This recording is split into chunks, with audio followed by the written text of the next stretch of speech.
Η Κατερίνα με τις κοτσίδες τις ατέλειωτες είναι θλιμμένη. Στέκει στο κύμα και περιμένει ώρες ατέλειωτες και περιμένει.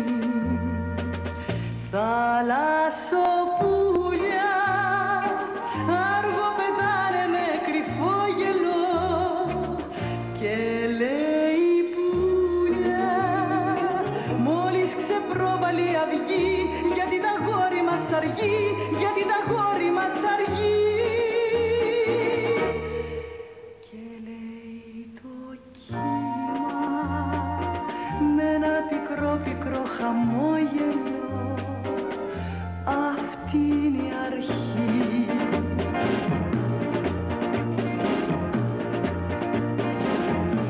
Η Κατερίνα το γιατρικό της αναζήτησε, τώρα στη λύθη.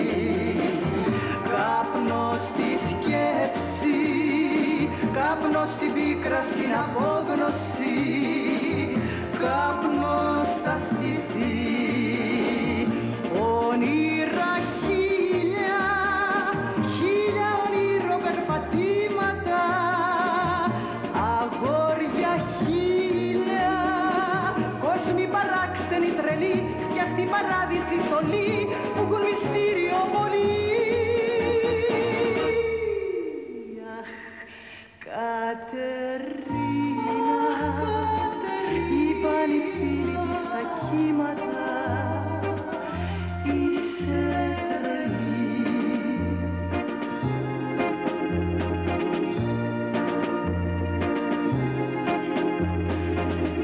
Η Κατερίνα μετά απ' του όνειρου το ξύπνημα κλαίει αφελά της.